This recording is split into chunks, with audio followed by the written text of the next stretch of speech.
Today News Update. Government announces measures to ease the rising cost of living. That's our top story in your Barbados Today Evening News Update for Thursday, July 14. So glad you could join us. Barbadians will benefit from a significant reduction in the electricity bills as Prime Minister Mottley announced a reduction in the value-added tax from 17.5% to 7.5% for electricity on the first 250 kilowatt hours of residential bills. The government has determined now that every Barbadian household should have the first 250 kilowatt hours removed from their from a VAT rate of 17.5% to a new VAT rate of 7.5%.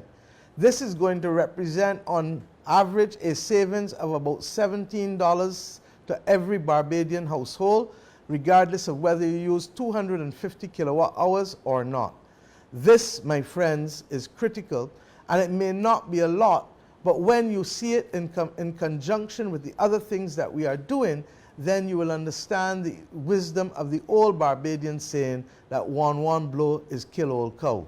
The reality is that 63% of all households in Barbados, according to the data from the Barbados Light and Power, use 250 kilowatt hours of electricity or less.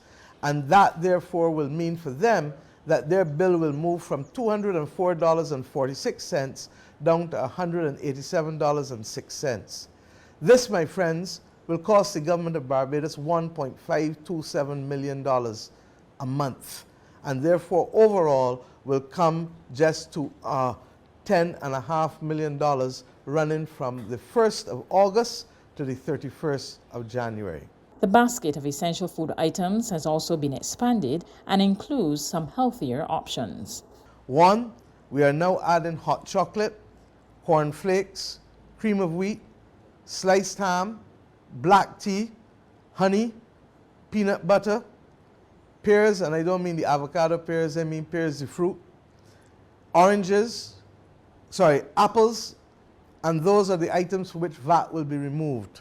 We are going further, however, for there is no VAT on citrus, and we are now seeking to remove the duties on citrus, conscious that this effort will help Barbadians build their immune system and continue to help us in the fight against COVID, which regrettably is still very much with us, even though thankfully, for the most part, not as a major threatening disease to the majority of Barbadians. Against that backdrop, Minister Strawn therefore will speak to the removal of duty on oranges, grapefruits, lemons, and limes to ensure that we boost all Barbadians' immune system by reducing the duties on those limited items.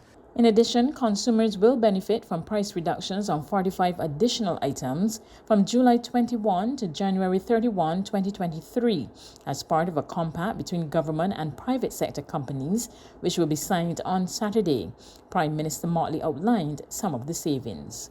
For example, Amir's chicken, halal chicken, chopped mix will go from $19.99 per kilogram to $15.29 per kilogram, a saving of $4.70 or 24%. Chickmont whole chicken will go from $14.05 per kilogram to $11.58 per kilogram, $4.70, 24% reduction. And that would mean, for example, that a whole chicken, which is typically 1.5 kilograms, would go from about $21 down to roughly just over $17. Amir's chicken backs will go from $7.29 per kilogram to $5.59 a kilogram, a saving of $1.70 or 23% again. Similarly, fresh chicken stew jumbo per kilogram will go from $15.79 per kilogram to $12.09 per kilogram, a savings of 23%. Similarly, pork stew with the bone in per kilogram will move from $24.75 per kilogram to $19.05 per kilogram, a savings of $5.70. Government has also made provision to ensure all school children benefit from meals that will be provided by the school meals department during the summer holiday to ease parents. We therefore intend to ensure that every child of school age in this country will be given an opportunity between the 25th of July and the 2nd of September to continue to benefit from school meals in Barbados. We believe that this is a critical component in ensuring that our school children can have nutritious meals while at the same time relieving the burden from off of our children from off of the families from being able to move in a position where they do not have to buy additional groceries to ensure that their children can be fed during this period of time. In other news this Thursday, all systems are go for the 2022 Scotiabank Junior Monarch competition, scheduled to be held on Saturday at the Wilde Gymnasium. The National Cultural Foundation's music officer and producer Kevin Moore said during a site visit this evening that preparations are on track. We're having technical rehearsal and sound check tonight. As you can see, the band is getting ready on stage. Sound check is about to start. Technical rehearsal is tonight. Tomorrow is dress rehearsal, and the show is on Saturday at 7 p.m. $20 for adults, $10 for children. The artists are well rehearsed. We had our final rehearsals over the weekend, so we are now into the technical aspect of the show, making sure the presentation of the performances are well put together, and we are done preparing the musical aspect of the show. All of the artists sort of went through the mentorship sessions and the workshop sessions, etc. So everything is pretty much on stream for Saturday. Regional and international news coming up after this short break. Pure oxygen is way more than just water. We infuse pristine water with over 1 billion tiny oxygen bubbles using our state-of-the-art process. The benefits of additional oxygen are huge, from strengthening your immune system to increasing energy levels, stamina, and sports performance. And that's not all. It also improves skin health, helps you sleep better, and reduces stress. Join the movement of people experiencing the benefits of pure oxygen. It's not hype, it's science. To regional news, Haitians demand their government step down because of runaway inflation and unchecked gang violence. At least 89 people have been killed in fighting between rival groups in the capital over the past week. More on this report from Al Jazeera Television. Haiti is sliding deeper into chaos. Protesters have taken to the streets after dozens of people were killed in a week of gang violence. Insecurity and unrest, adding to a spiraling economy that has never completely recovered from a devastating earthquake in 2010. Our situation is critical because we are facing misery and hunger. Our children can no longer go to school. The government is useless. We demand its departure. It has to go. Protesters blame the government for the fuel crisis. Every time they want to raise fuel prices, they claim there's a shortage. It's not true. There is stock. There's no need to cause people such pain. If they are determined to increase prices, we will set the country on fire. Criminal gangs run the streets with impunity, police too weak to stop them.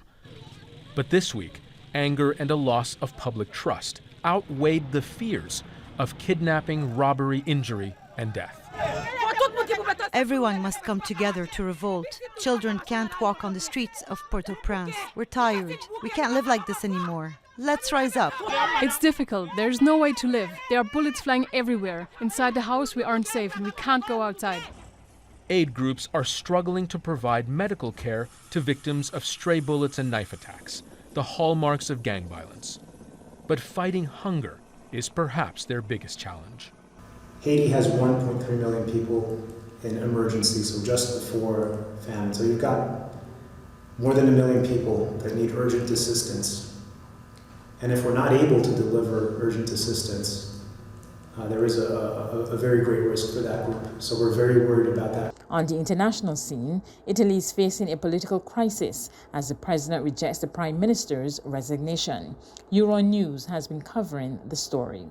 We also understand that Prime Minister Mario Draghi is going to brief Parliament on Wednesday, so we'll understand a little bit more about the current crisis next week. But just to recap what happened in the past few days, we had already reported on the visions emerging within the Five-Star Movement that actually made Foreign Secretary Luigi Di Maio leave the movement, with Giuseppe Conte representing the original political party. Giuseppe Conte, as we know, tabled several political demands to continue backing the government, saying that the movement was ready to quit if Mario Draghi would not implement such measures. We know that the two had the chance to meet on a few occasions, but they could not reach an agreement. And Mario Draghi also was clear. He said, if the movement is going to pull out of the coalition, I'm going to leave office. And clearly today's vote has become indeed a political test for the current government, with the Five-Star Movement abstaining.